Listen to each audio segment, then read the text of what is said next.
बाधा पहुंचाते। हम इसीलिए प्राय आए हुए सब जनों को कहते हैं कि ज्यादा सोचने का समय मन को दो मत। ये इतना बदमाश है कि सोचते सोचते आपको डिप्रेशन में डाल देगा, आपको परेशान कर देगा, ये आपको आपकी जिंदगी भार बना देगा। ये बहुत दुष्ट है।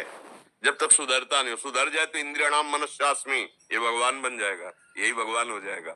इसीलिए कहते कम सोचो और ज्यादा नाम जप करो और विश्वास करो, वही है सोई जो राम रचि राखा। इस पर तो जब आस्तिकता है तो ये भगवान शंकर के वचन है। अब वही है सोई जो राम रचि राखा, को करी तर्क, तर्क माने अंदर ही सोच बढ़ावे शाखा। फिर आगे क्या किया, अस कई जपन लगे हरिनामा, और सती गई जहां प्रभु सुख धामा। नाम जब करते हो, जब तुम्हें मन फंसाए तो काट दो उसे। नहीं नहीं, जो वही होगा जो प्रभु करना चाहते हैं। मेरे अंदर वही बात आएगी जो प्रभु संभाले। अब मैं प्रभु का दास हूँ, प्रभु की शरण में हूँ, मेरा कोई अमंगल कर नहीं है, तू फालतू में सोच मत बढ़ा मेरी, राधा राधा राधा अभी ठीक होना शुरू हो जाए। नहीं, ये इतना बदमाश है कि ये फंसा लेगा। कुछ नहीं होना, आपको डर पा देगा। किसी से कभी कुछ बात हुई, आपको द्वेष पैदा करवा देगा। उसको कैसे मैं सुधारूं, आपको चिंता बढ़ा देगा।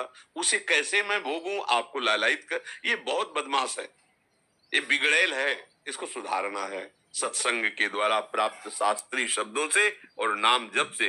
विवेक के द्वारा काटते रहो, नाम जप से इसका बल क्षीण करते रहो। नाम जप से तुम्हारा बल बढ़ेगा, इसका बल क्षीण होगा तो ये तुम्हारे अधीन होगा, तुम जीत जाओगे। अगर ये बलवान बन गया तो फिर गिरा देता है।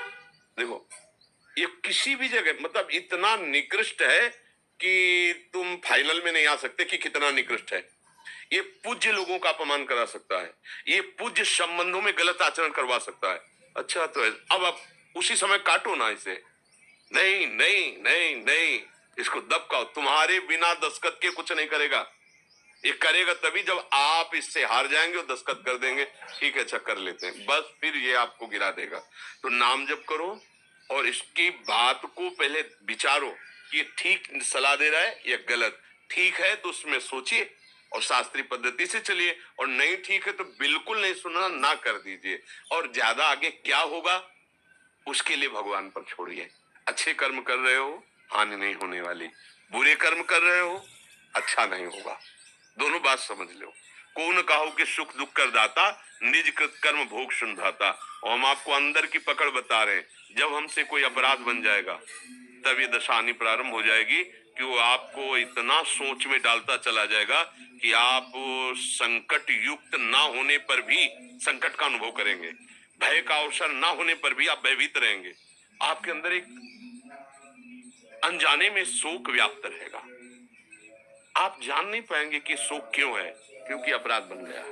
और अगर आप निरपराध हैं तो बाहरी संकट है पर आपके अंदर एक कोई है सपोर्ट कर रहा है, जो आपको उसमें भी एक आनंद और ऐसा लगेगा कि हम निकल जाएंगे, हम गिरेंगे नहीं।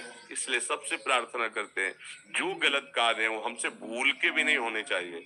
हम अपने पद का सदुपयोग करते हुए समाज सेवा में आगे बढ़े और नाम जप करें। देखो कितना अंदर हृदय आनंदित होता है। अगर कहीं हम किसी प्रलोभन में आकर के कोई भी गलती कर देंगे, वो गलती कोई न जानेगा पर हमारा मन हमको दंड देगा, हमको निराश करेगा, भयभीत करेगा, उदास करेगा। इसलिए सबसे प्रार्थना है ठीक से चलो, नाम जप करो, भगवान हमारे हैं, वो हमारा सहयोग करेंगे और करते हैं, करते रहे हैं और करते रहेंगे। पक्का विश्वास करो। बस हम अभी निश्चिंत हो जाए, इतने बड़े मालिक हमारे सहयोगी यार, फिर हमें क्या चिंता कर लिए। आनंद आनंद आ जाएगा। आप तो स्वस्थ हो, आप तो पद में हो, आपकी कोई चिंता का विषय होना ही नहीं चाहिए। निश्चिंत निर्भय तभी हो सकते हो जब सत्य वस्तु को स्वीकार करो और गलती से बचो। जो राजकीय विधान और शास्त्रीय विधान ना करता है उसे कभी मत करो। कभी तुम डिप्रेशन में नहीं जा सकते, कभी तुम शोक ग्रसित नहीं हो सकते। तुम्हारे हृदय में एक उफनता हुआ बल आएगा और वो आपको बचाता रहेगा। वही भगवदानंद होता है, वही भगवत बल होता है। महाराज जी, कई बार स्वप्न दर्शन के माध्यम से घटने वाली प्रघटनाओं के स्पष्ट संकेत मिलते हैं। यूं तो सुना है कि स्वप्न स्वप्न होते हैं, किंतु फिर भी स्वप्न मुझे सत्य क्यों भासित होते हैं महाराज जी, मेरा क्योंकि संसार सत्य भाषित हो रहा है। ये संसार सत्य भाषित हो रहा है ना, तो स्वप्न में सत्य भान होना कोई आश्चर्य की बात नहीं। जब संसार का ही अस्तित्व मिट जाए और एकमात्र भगवत दर्शन होने लगे, तब जागृत स्वप्न सुषुप्ति ये तीनों मायामयी हैं, ये अनुभव हो जाएगा। देखो, हमारा मन ही स्वप्न की रचना करता है। पूर्व में कर्मानुसार मन का स्वरूप बनता है, जैसे हम कर्म किए, अब आगे कोई प्रारब्ध आने वाला है, थोड़ा पवित्र हृदय है तो संकेत हो जाता है कि स्वप्न में जो देखा वही घटित हो गया। स्वप्न भी झूठा था और जो घटित हुआ वो भी झूठा था। ये कभी सत्य हो ही नहीं सकते। केवल जिसे आप सत्य मान रहे वो भी झूठा है, इसलिए उसे आप सत्य मानने के कारण आप समझते स्वप्न सत्य है। एक बार महाराज जनक जी जैसा पवित्र हृदय, परम ज्ञानी, ना दूसरा कोई नहीं, मानते हैं ना आप? जनक जी एक बार शयन कर रहे थे तो उन्होंने देखा कि उनका राज्य छिन गया और बहुत दयनीय अवस्था को प्राप्त है। कई दिन से भूखे हैं, तो उन्होंने कुछ चावल और दाल मांगी और खिचड़ी बनाई मिट्टी के पात्र में।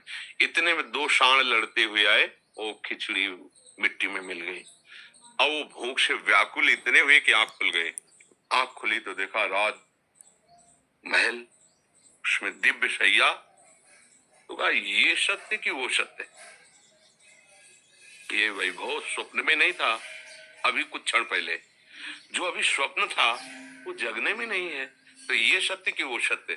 सभा में जाके पूछा विद्वानों से कि ये सत्य कि वो सत्य। अब कोई उसका ये व्याख्या करते स्वप्न वाली तो बात चलती, अब ये सत्य कि वो सत्य, सबकी पहुंच के बराबर बात नहीं आई, उसका ठीक निर्णय नहीं हो पाया। अष्टावक्र जी नाम के एक महापुरुष हुए, बालक ही थे, वो सभा में पहुंचे, पूरी कथा है परम सारांश में। वो गए तो उनसे पूछा ये सत्य कि वो सत्य? उन्होंने कहा ना ये सत्य ना वो सत्य। जो त्रिकालज्ञ महापुरुष होते हैं वो सब जानते हैं।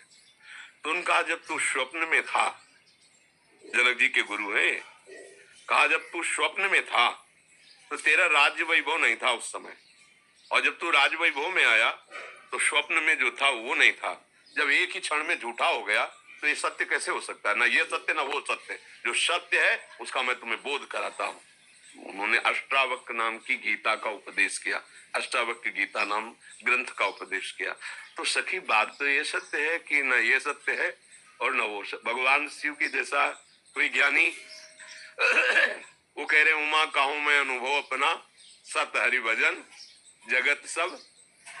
अब बताओ, तो हम कैसे माने कि ये सब स्वप्न सत्य है जब हम जगत की ही अस्तित्व तो नहीं मानते, तो फिर स्वप्न का क्या अस्तित्व?